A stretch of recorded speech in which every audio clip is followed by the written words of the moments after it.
Ellas son Libby German y Abby Williams de Delphi, Indiana, Estados Unidos, y esta es su historia.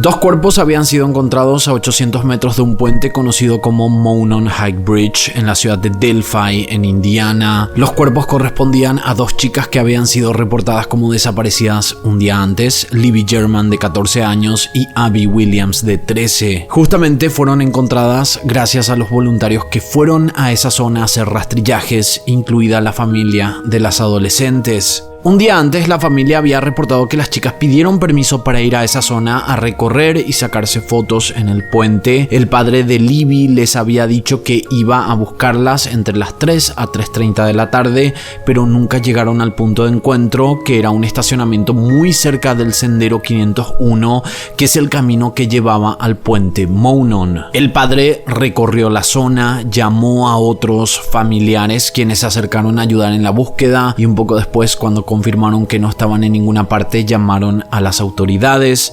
Así se inició la búsqueda oficial ese mismo día sin resultados, hasta que al día siguiente encontraron los cuerpos a unos 800 metros del puente, cruzando el arroyo Deer Creek, justo en una zona que es bastante playa. Nunca se hizo pública la autopsia, pero este caso tiene muchas evidencias encontradas porque hasta la fecha sigue siendo uno de los grandes misterios de Indiana.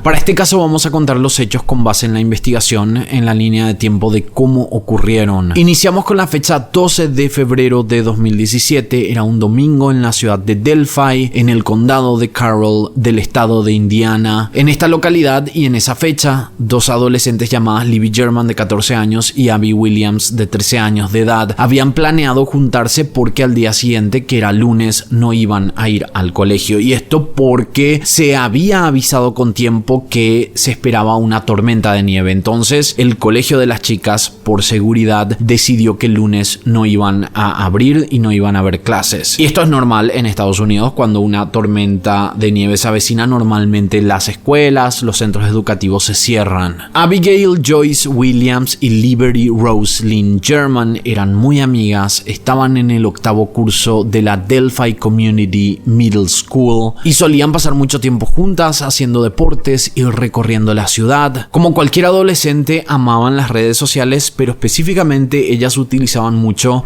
la red social Snapchat. Esta aplicación en particular se había hecho muy popular entre los jóvenes por su privacidad y además porque pocos adultos la utilizaban, y esto hacía que los adolescentes prefirieran comunicarse entre ellos a través de Snapchat, sabiendo que serían más libres sin que sus padres pudieran saber lo que estaban haciendo o decían. En Latinoamérica hubo un tiempo que Snapchat se hizo bastante popular, era bastante grande. Esto fue perdiendo peso con los años. En Estados Unidos esta aplicación sigue siendo bastante popular, mientras que perdió peso en Latinoamérica. En Estados Unidos fue incrementando la cantidad de usuarios y hoy en día hay millones de usuarios activos cada día, siendo la mayoría de estos usuarios menores de 25 años de edad. Abby y Libby entonces quedaron en hacer una pijamada en la casa de Libby, donde vivían sus abuelos. También en esta casa vivía el papá y la hermana. Y no les quiero confundir mucho con la situación familiar de Libby, porque de por sí es todo bastante confuso,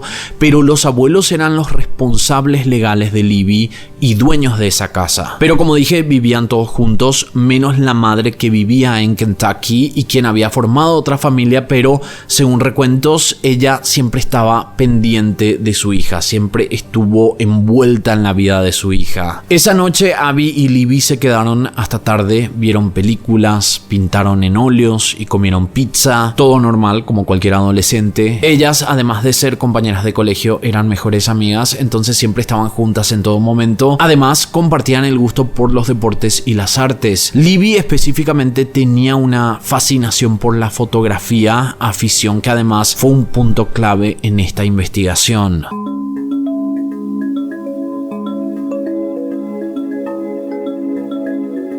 Al día siguiente, el lunes 13 de febrero de 2017, no había llegado la tormenta de nieve que se estaba esperando, pero de igual manera, como el colegio ya había informado que iban a cerrar las puertas, entonces ellas tenían libre ese día. El día estaba increíblemente agradable para ser invierno y como tenían libre y se habían quedado hasta muy tarde, el padre no las levantó. Él en esa mañana tenía que ir hasta la empresa de su mamá, o sea, de la abuela de Libby. Esta empresa quedaba en la ciudad de Frankfurt a unos 30 minutos en auto y él se iba a ir hasta la empresa de la abuela de Libby porque le había prometido que iba a ir a sacar unas fotos para el negocio que ella tenía, y esta empresa era una empresa de tasaciones. El papá entonces preparó panqueques y vio que las dos se habían levantado a eso de las 10 de la mañana, que fue cuando desayunaron, y poco después de esto el papá se fue a hacer este trabajo. La abuela de Libby también se había levantado bastante temprano. Cuando vio que las chicas se levantaron, estaban desayunando los panqueques, entonces empezaron a conversar entre ellas. Las chicas le habían pedido para ir con ella de compras a la noche, a lo que la abuela les dijo que sí y les propuso que la ayudaran con unos documentos que ella necesitaba completar y a cambio ella les pagaría unos cuantos dólares, así a la noche irían de compras. Abby y Libby aceptaron esta propuesta y le empezaron a ayudar con estos documentos. A eso de la 1 de la tarde, las adolescentes querían ir al Monon High Bridge, que es el puente abandonado que se utilizó hasta los años 80 como riel para trenes. Para ese año, esta estructura estaba sin uso, pero aunque el puente era simple y de madera, al estar rodeado de bosques y lagos, hacía que sea un punto interesante para turistas. Muchos jóvenes de la zona visitaban los senderos a su alrededor, se subían al puente, se sacaban fotos y exploraban la zona. Y eso era lo que ambas querían hacer. Entonces le pidieron permiso a la abuela, ella les dijo que sí, pero si es que conseguían a alguien que les pudiera llevar y buscar del lugar. Libby entonces le llamó a su hermana mayor llamada Kelsey para preguntarle si ella podía llevarlas, a lo que la hermana les dijo que sí, pero que no iba a poder buscarlas de vuelta porque tenía que ir a lo de una amiga, a lo del novio, y luego tenía que ir a trabajar. Entonces Libby en ese momento le llamó a su papá y le dijo que la hermana le iba a poder llevar hasta el lugar, pero no la iba a poder buscar. Entonces le preguntó si es que él, cuando volviera de sacar las fotos, podía buscarlas. El padre les dijo que sí, pero que no sabía exactamente cuándo él estaría de vuelta, pero calculó que él podría buscarlas entre las 3 de la tarde a las 3:30 de la tarde. Y habían quedado que se iban a encontrar en uno de los estacionamientos de la zona, porque habían dos estacionamientos. Uno de ellos era el estacionamiento oficial, el principal, que quedaba un poco más lejos del puente Monon. Y el otro estacionamiento, que era más conocido por los ciudadanos, por la gente que vivía en la zona, que era un estacionamiento que quedaba mucho más cerca del puente Monon. No era un estacionamiento oficial, pero quedaba exactamente en el inicio del sendero 501. Enseguida vamos a hablar de todo esto porque viendo el mapa se entiende mucho mejor, pero es como una situación bastante confusa. Entonces el padre les había dicho que se iban a encontrar en el estacionamiento del sendero 501 a eso de las 3 a 3:30 de la tarde, pero que él les iba a llamar y mandar mensajes como para que estén pendientes y puedan irse a ese estacionamiento para cuando él llegara a ese lugar. La hermana de Libby entonces las buscó a la 1:30 de la tarde y para la 1:40 a 1:50 de esa tarde llegaron a este estacionamiento que les mencioné, el estacionamiento del sendero 501, que es el que quedaba más cerca del puente. Kelsey mencionó a las autoridades que esperó en ese estacionamiento hasta que no las pudo ver más, cuando ellas tomaron el sendero 501 y Kelsey ya no las podía ver. Entonces después de eso ella simplemente se retiró de ese estacionamiento para ir a su trabajo. Ella mencionó que no había nadie en ese lugar, ni autos misteriosos, ni personas caminando. Las horas exactas de los movimientos de las chicas desde ese punto no se sabe con exactitud. Lo único que se supo a esa altura era que a las 2 de la tarde con 5 minutos Libby subió una foto a Snapchat. Esta imagen mostraba el puente que miraba a la plataforma número 6. De nuevo, es muy confuso todo, pero desde que finaliza el sendero 501 hasta que el puente pasa a la parte del bosque hay 6 plataformas, del 1 al 6.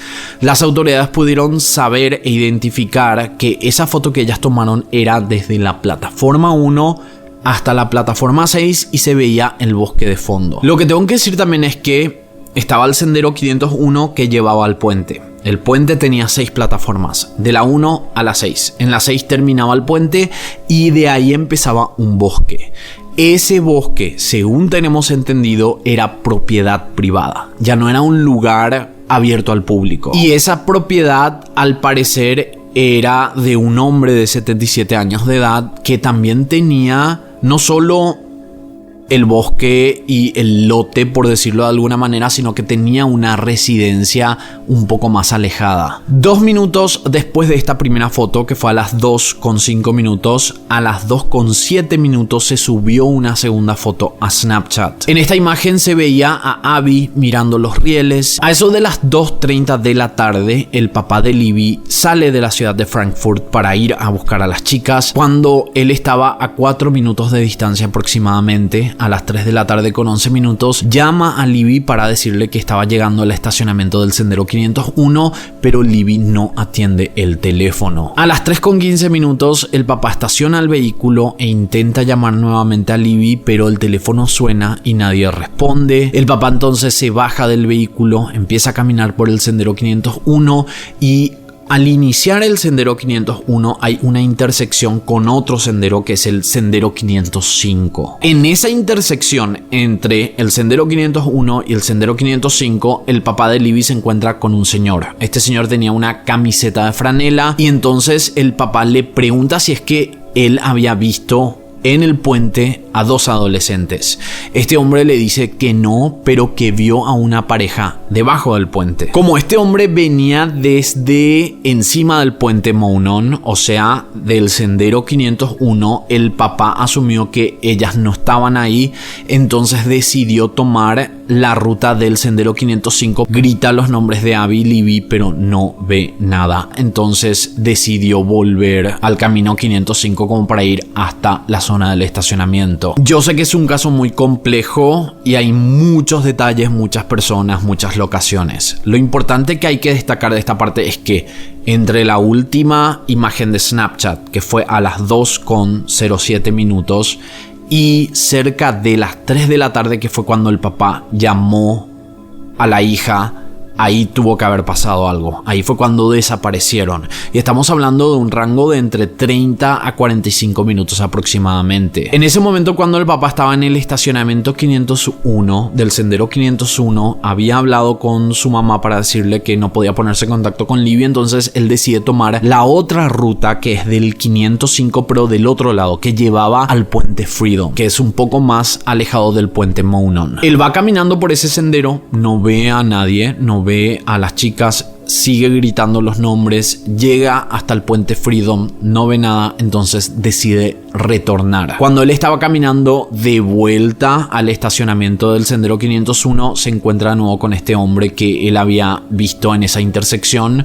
El hombre de franela no habla con él, sigue su camino y el hombre estaba completamente solo y actuando normal. A las 4 de la tarde nadie podía ponerse en contacto con las chicas, entonces la abuela, el abuelo que estaba trabajando en otra ciudad en ese momento, la tía y la hermana de Libby deciden ir hasta el lugar para ayudar al papá en la búsqueda. La primera en llegar fue Tara, la tía de Libby. En ese momento hubo reportes de testigos que vieron al padre hablando con una persona en el estacionamiento, el cual nunca fue identificado y que el padre nunca mencionó en su declaración. Esta parte fue muy importante inicialmente porque llevó a especular en su momento que el padre podría haber estado involucrado. Ahí estaba la pregunta: ¿por qué razón él no había mencionado en su declaración que habló con una persona en el estacionamiento? Era como muy sospechoso. Y aunque esto fue una especulación en su momento, el padre terminó siendo descartado, y aunque nunca se dio una explicación de esta persona con la que él había hablado en un vehículo extraño, se presume que el padre, estando en shock, estando con la adrenalina del momento, que no podía encontrar a su hija y a la amiga de su hija, él simplemente se olvidó de esa situación. Cuando todos ya estaban en el lugar, se dividieron y empezaron a buscar en todos los lugares posibles. La hermana de Libby estaba con su novio, ellos fueron hasta el puente, vieron los alrededores, gritaron el nombre de Abby y Libby por 20 a 30 minutos, pero no recibieron respuestas. En ese momento ella intenta llamar al teléfono de Libby para ver si es que sonaba el teléfono a lo lejos, en alguna parte del bosque, porque ellos creían en ese momento que quizás Libby y Abby se habían accidentado y no podían salir del lugar donde estaban, o se habían lastimado de manera muy grave que no podían movilizarse. Entonces la hermana agarra su teléfono, llama al teléfono de Libby, suena el teléfono, pero no escucha el sonido de un teléfono en ninguna parte. Y ahí se presume que si ellas estaban en ese lugar en ese momento, lo más probable era que el teléfono estaba en modo vibración, o quizás ellas ya no estaban en el lugar. A las 5:20, luego de buscar por horas a las chicas, llamarlas, gritar sus nombres, la familia reporta oficialmente la desaparición. Llaman al 911, la policía avisa a patrulleras que vayan a la zona, pero le dicen a la familia que ellos necesitaban acercarse a la comisaría para poder hacer la denuncia oficial, porque para desapariciones solo se podía hacer de manera presencial. En ese momento intentan llamar a la madre, la mujer llamada Ana. Ella no estaba contestando el teléfono. Unos minutos después, la abuela de Libby pudo ponerse en contacto con ella y le dice que su hija había desaparecido y que la necesitaban lo antes posible en la comisaría para que ambos padres pudieran reportar la desaparición. Poco después de esto llega la primera patrullera a la zona, empiezan la búsqueda. El caso también se empieza a viralizar en las redes sociales y para las 6 de la tarde muchos voluntarios se acercaron a la zona para ayudar en estas búsquedas. Esa noche se hizo un rastrillaje masivo con cientos de personas. A la medianoche la policía decide pausar la búsqueda porque estaba muy oscuro y podría ser peligroso, pero varios de los voluntarios, bomberos y familiares deciden continuar, pero lastimosamente nadie encontró nada.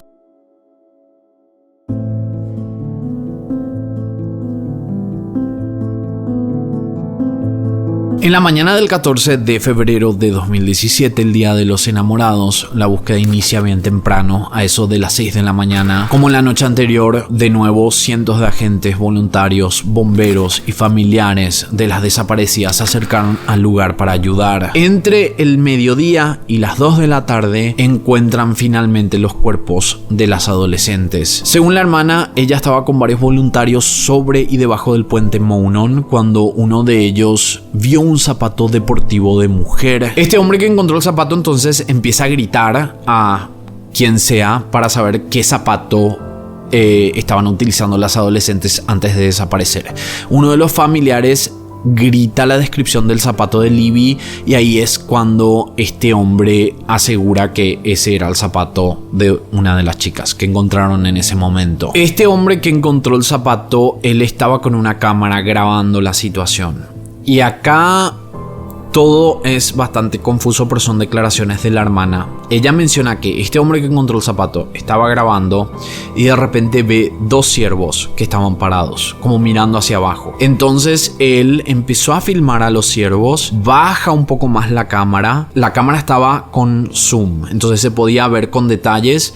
Baja la cámara y ahí ve dos cuerpos. Y de esa manera fue, según la declaración de la hermana, como se encontraron estos cuerpos. Parecía como que los ciervos estaban mirando los cuerpos de las chicas y de esa manera pudieron notar la presencia de los cuerpos gracias a estos ciervos prácticamente. Esto es lo que se entiende porque realmente es una descripción muy vaga y muy confusa. A las 2 de la tarde la policía hizo una conferencia de prensa. En esta conferencia ellos mencionaron sobre el descubrimiento de dos cuerpos, pero que todavía no habían sido identificados, pero que si se trataba de las menores se iba a iniciar una investigación por homicidio porque los cuerpos tenían indicios de haber sido sometidos y lastimados. Y en esta conferencia también aseguraron que por la descripción de los cuerpos, por cómo fueron encontrados, no se trataría de un accidente. Al día siguiente se inició la autopsia de los cuerpos y para la tarde la policía hizo otra conferencia de prensa donde confirmaron que los cuerpos efectivamente eran de Abby y Libby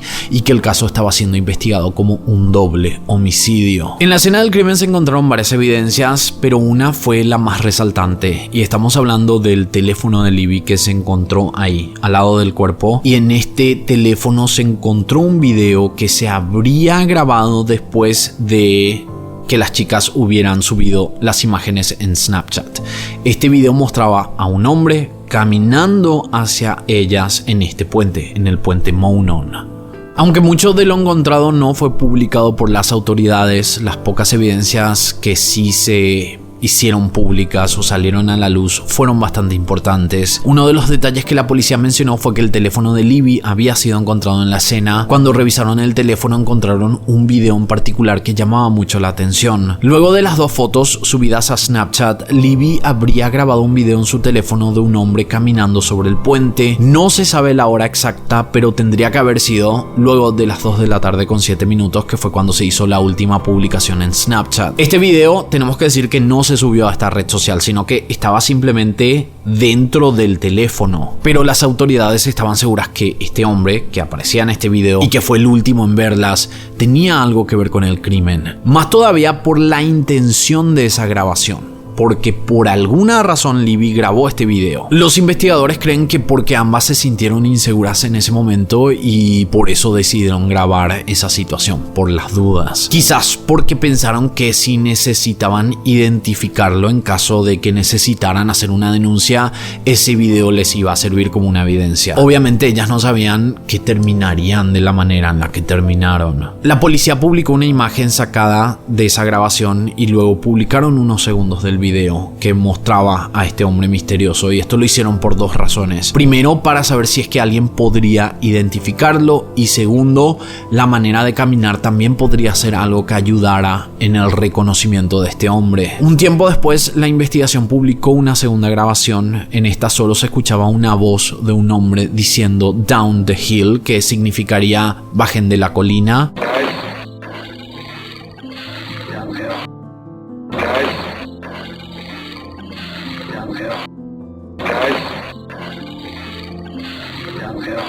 Que se cree que fue un momento en que ambas adolescentes ya estaban bajo el control de este hombre, probablemente con un arma para poder controlarlas. De nuevo, esta grabación se hizo pública para ver si es que alguien reconocía la voz. Por otra parte, las autoridades no dieron muchos más detalles de las otras evidencias encontradas en el lugar. Lo único que dijeron fue que la escena parecía manipulada, o sea que ellos no creían que el hecho hubiera ocurrido en el lugar donde fueron encontradas, sino que habría sido en otro lugar y luego la persona colocó los cuerpos ahí. Además dijeron que ciertas prendas estaban en el lugar y que al menos una habría sido mantenida por el criminal como una especie de trofeo. Y esto normalmente se ve con asesinos seriales, pero esto no significaba que este hombre misterioso fuera un asesino serial, pero sí pudieron reconocer que por lo menos una prenda este criminal habría mantenido con él como una especie de trofeo. Eso es lo que creían las autoridades. Por otra parte, se hicieron dos retratos hablados. El primero se había realizado el 17 de julio de 2017, 5 meses después del hecho. Según la policía, este retrato hablado lo había realizado un artista quien se basó en las declaraciones de testigos, además de la imagen del hombre del video grabado por Libby. La policía había lanzado este retrato hablado con un comunicado, y este comunicado era para la ciudadanía. Lo que la policía quería era que la gente recordara lo que hicieron el 13 de febrero. Estamos hablando de una ciudad que no tiene ni 3.000 habitantes. Entonces no era muy loco pensar que la gente podría recordar lo que había pasado el 13 de febrero y reconocer ciertos comportamientos de personas que les rodeaban. La policía fue muy específica. Dijeron, por ejemplo, que si es que tenían una reunión con algún compañero o algún amigo o algún familiar, que hubiera cancelado esa reunión. O había una cita médica que la persona había cancelado, o que una persona no se fue al trabajo. Lo que las autoridades querían era que la gente de Delphi analizara el comportamiento de otras personas en esa fecha, el 13 de febrero, que fue cuando ocurrieron los crímenes. Lo que tenemos que decir también es que Delphi no era una ciudad con muchos casos violentos. Sí es considerada una ciudad más peligrosa que el promedio de las ciudades en Estados Unidos, pero esto se debe a que, porque hay tan solo menos de 3.000 habitantes, la cantidad de robos a propiedades y peleas entre vecinos, que son los crímenes más comunes en este territorio, hacían que tuviera un porcentaje más alto de peligrosidad que otras ciudades, pero de crímenes violentos casi no hay data, casi no hay casos. Entonces la gente dentro de Delphi recorría la ciudad y los lugares turísticos sin problemas, sin encontrarse con potenciales criminales. En esta descripción también mencionaron que el hombre era blanco, de entre 18 a 40 años, de 1,70 m y 1,80 m de estatura y unos 90 kilos, pero si es que vemos el retrato hablado, se puede ver que el retrato parecería de un hombre mayor de 30 años, bastante robusto y con una barba estilo candado. Varias personas llamaron en los siguientes años para tratar de identificar al hombre, pero ninguno concordaba con ciertas evidencias encontradas. Además, todos tenían coartadas. El hombre que aparecía en ese retrato hablado parecía que no existía. El único que había sido investigado desde el día 1 era el dueño del terreno privado, porque en su terreno fue donde se encontraron los cuerpos. Cuando habían entrevistado a este hombre de 77 años llamado Ronald Logan, vieron que él tenía antecedentes, pero también tenía una coartada. Según su versión, esa tarde había ido con un amigo a un acuario y no estuvo en la zona cuando ocurrió el crimen. Recién estuvo de vuelta a eso de las 5 de la tarde, momento que toda la familia ya estaba en la zona buscando a las adolescentes. El amigo también fue interrogado y él verificó la coartada, así que fue descartado como sospechoso. Tuvieron que pasar casi 2 años para que existiera una nueva actualización en este caso. El 22 de abril de 2019, las autoridades hicieron una nueva conferencia de prensa donde mostraron un nuevo retrato hablado del sospechoso. Lo extraño era que el nuevo retrato era completamente diferente al primero. En este caso parecía un hombre mucho más joven, de unos 25 a 35 años, pelo enrulado, sin vello facial y visiblemente más delgado. Ahora, las autoridades habían asegurado que este primer sketch, este primer retrato hablado, era la descripción de uno de los testigos en su momento, y que al investigar esa línea encontraron que esta persona no podría haber sido, y que 2 años después la investigación ya había madurado lo suficiente, entonces pudieron realizar este nuevo retrato hablado por otros testigos que vieron a otra persona en el lugar. Y según las autoridades, este retrato hablado nuevo sí era de la persona que ellos estaban buscando. Después de esta conferencia de prensa, el artista que realizó este supuesto nuevo retrato hablado, él había mencionado en una entrevista que le hicieron que ese retrato que él había dibujado en verdad era un retrato que él había hecho en el 2017. O sea, que lo había hecho en el momento cuando se estaban viendo varios sospechosos, y que uno de los testigos había mencionado la descripción de este hombre que él había dibujado, pero por alguna razón salieron con el otro retrato hablado de manera pública, y recién 2 años después publicaron este retrato, pero que él había hecho ya en el 2017. O sea que ya se sabía sobre este sospechoso desde esa fecha, pero por alguna razón los investigadores no lo hicieron público. Yo me imagino que para no confundir a la ciudadanía, porque se trataba de 2 personas diferentes. Y si vemos el video que sí se hizo público, la imagen de este hombre sí se parece bastante al primer retrato hablado, pero no tanto a este segundo retrato hablado. De igual manera, las autoridades dijeron que ese hombre en el video seguía siendo sospechoso, aunque no se parecía mucho al nuevo retrato hablado, por lo menos a mí no me parece. Para ser justos, la imagen es bastante pixelada y fácilmente podría ser un hombre más joven pero con mucha ropa puesta, como para darle el beneficio de la duda. Otro detalle que salió a la luz fue que los familiares de las chicas aseguraron que escucharon el audio entero del teléfono. Acuérdense que las autoridades habían lanzado este audio donde el hombre decía "down the hill", bajen de la colina, y los familiares en entrevista dijeron que escucharon el audio entero, porque públicamente solo se puso esa partecita para poder ver si alguien identificaba la voz del hombre. Los familiares dijeron que escucharon completamente el audio y que en este audio las adolescentes en una parte hablaban de este misterioso hombre, y que supuestamente en este audio ellas mencionaban que un hombre las estaba siguiendo, lo que hace especular que esta persona las estaba siguiendo desde el inicio del Sendero 501. Además, muchos en internet creen que en una de las fotos de Snapchat se ve una figura en el fondo, en una de estas fotos. Yo no veo, pero muchos aseguran que ahí se ve una figura de un hombre que supuestamente las estaba observando. Entre otras evidencias que se descubrieron estaban ciertas prendas en la zona y colillas de cigarrillos, pero como ese lugar solía tener la presencia de adolescentes y turistas, no se podía comprobar que dichas evidencias tuvieran relación con el hecho. Este caso sigue siendo investigado, pero hablemos de lo que sabemos y de los sospechosos más importantes, incluyendo uno que salió a la luz hace pocos meses, en octubre de 2022.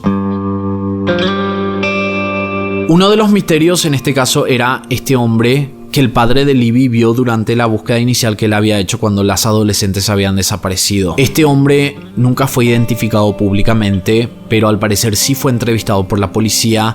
Él fue conocido como el Flannel Guy en internet, que sería el hombre de la camiseta de franela. Hay otros testigos que dijeron haber visto a este hombre también.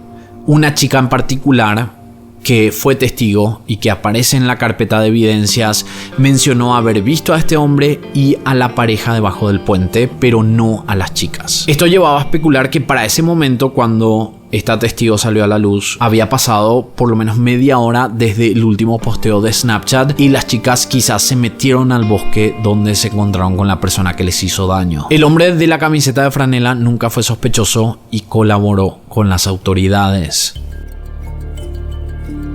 Una de las situaciones más misteriosas de este caso es que cuando la investigación avanzó, empezaron a descubrir que hubo un auto que se movilizó en los horarios del hecho que nunca pudo ser encontrado. Al mediodía del 13 de febrero de 2017, un vehículo se estacionó en un edificio abandonado a pocos metros del lugar. Esto habría ocurrido inclusive antes de que las chicas le pidieran a la abuela para ir al puente. Acuérdense que las chicas a la 1 de la tarde aproximadamente le habían pedido a la abuela para ir al puente y la abuela les dijo que sí. Pero este auto que fue identificado se habría estacionado en ese edificio abandonado a las 12 del mediodía aproximadamente. Lo que llamó la atención fue que la persona que estaba en este vehículo caminó hacia la zona del puente y luego a las 5 de la tarde fue visto de vuelta yendo al edificio abandonado y se retiró del lugar manejando su vehículo. Esta información es pública porque la policía llegó a pedir información sobre este vehículo y también había pedido que cualquier persona que se hubiera estacionado en ese edificio abandonado al mediodía, ese 13 de febrero, que se comunicara con ellos. Pero hasta la fecha nadie sabe quién podría haber sido esa persona, pero se especula que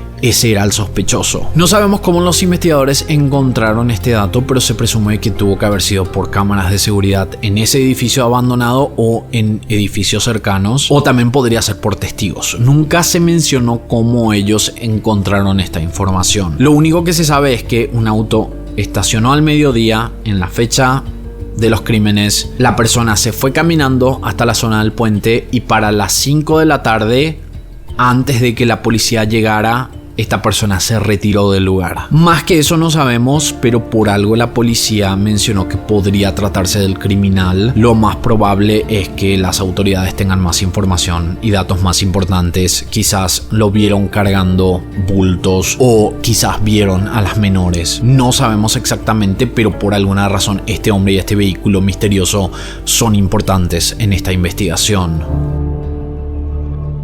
En junio de 2019 las autoridades estaban buscando a Paul Etter, un hombre que había abusado a una mujer en el condado de Tippecanoe, y por la similitud y ciertas evidencias la policía de Indiana creía que podría haber sido el responsable del caso de las adolescentes. Cuando lo encontraron, lo acorralaron y se inició un enfrentamiento. Como Paul podría estar armado, tuvieron que intentar negociar con él. Este enfrentamiento duró 5 horas en total hasta que Paul decidió darse un tiro. Sin este sospechoso nunca supieron si él estuvo o no vinculado en el caso. Estaba la posibilidad de que él hubiera hecho esto para no ir a prisión por el caso de abuso, pero también podría ser que él hizo esto porque si lo encontraban culpable por el caso de Abby Libby, su condena podría ser la pena máxima en Indiana, que es la pena capital o cadena perpetua. La verdad era que la policía no pudo comprobar que Paul fuera el culpable o el responsable de los crímenes de las adolescentes porque por algo siguieron con la investigación. No había evidencias contundentes en su contra, lo que quería decir que quizás el hombre misterioso seguía libre.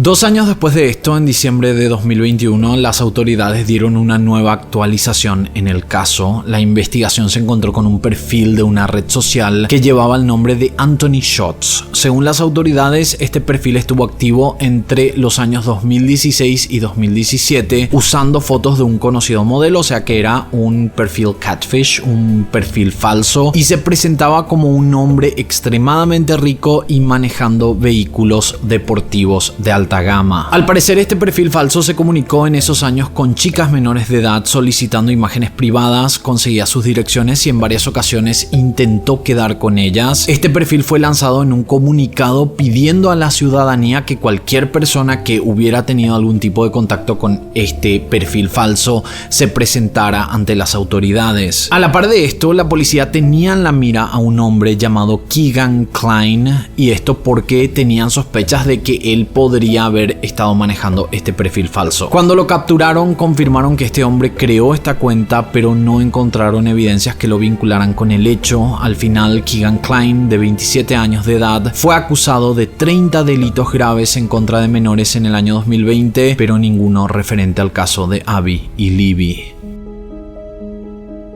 ¿Se acuerdan que al comienzo de la investigación el dueño de la propiedad privada donde se encontraron los cuerpos había sido interrogado? Él tenía una coartada y su amigo corroboró esta coartada. Bueno, 2 días después de la declaración de este amigo, el hombre decidió ir de manera voluntaria de vuelta a la comisaría para mencionar que él había mentido en su declaración. Según su relato, el hombre de 77 años, que era el dueño de esta propiedad privada, le había pedido que mintiera, pero cuando él vio en las noticias la historia de las menores y la zona donde habían sido encontradas, él empezó a analizar que lo de mentir a las autoridades en verdad era algo más grave, porque lo que se entiende de esta situación fue que Ronald le había dicho que mintiera por el tema de que probablemente él tenía armas y podía ir a prisión de vuelta, y como él estaba en libertad condicional, él no podría tener ningún arma en su poder.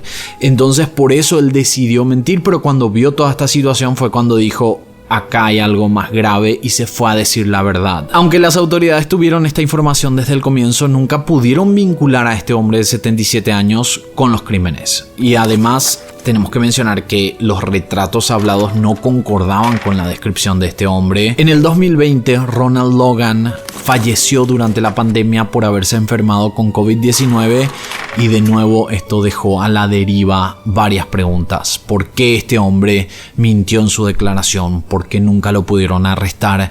Y si fue él realmente quien realizó los crímenes. La respuesta a estas preguntas tardarían en llegar años después, cuando en octubre de 2022 se encontró a un nuevo sospechoso. En octubre de 2022 se hizo un arresto y una acusación oficial por primera vez después de 5 años y medio de los crímenes. El sospechoso era Richard Matthew Allen, de 50 años de edad, un farmacéutico de la ciudad de Delphi. Hay que decir que este hombre estuvo en la mira desde el comienzo, pero la policía no sacó esta información de manera pública, valga la redundancia. Y esto porque unas adolescentes que estuvieron en la zona en la fecha que ocurrieron los hechos vieron a este hombre que tenía la misma ropa vista en los videos. Él inclusive llegó a ser entrevistado por las autoridades, momento que él aseguró haber estado en la zona en la fecha y hora, pero que según su declaración él no había sido responsable de lo ocurrido. Como con los otros sospechosos, no habían evidencias físicas, todo era circunstancial, entonces no lo podían arrestar, y por eso se entiende que pasó tanto tiempo para que las autoridades finalmente encontraran algo, porque a finales del año pasado pudieron confirmar que Richard tenía un arma del mismo calibre a una bala que se encontró en la escena del crimen. Como la autopsia nunca salió a la luz, entonces no se sabe realmente si esta bala encontrada fue la utilizada en el crimen, pero por algo lo pudieron vincular. Con esta evidencia, al parecer pudieron armar un caso sólido, colocarlo en la escena gracias a testigos, y al confirmar con pericias que esa bala encontrada era de su arma. Él actualmente se encuentra detenido por este caso, se declaró inocente en su primera audiencia y en junio de este año va a comparecer ante un tribunal, que va a ser el momento en que sabremos si es que hay más evidencias aparte de la bala, que me imagino que sí hay, porque por algo lo tienen encerrado sin posibilidad de fianza por el caso de Libby y Abby. Así que quién sabe, quizás a mediados de este año 2023 al fin sabremos si el caso de estas adolescentes, luego de casi 6 años, por fin tendrá una resolución. Hasta ahora esto es todo lo que se sabe de esta historia, que tiene demasiadas vueltas, muchas evidencias confusas, y hasta que las autoridades nos saquen a la luz la investigación completa o que sepamos más detalles dentro del juicio que se va a estar realizando muy pronto, no sabremos exactamente qué realmente pasó con Libby y Abby.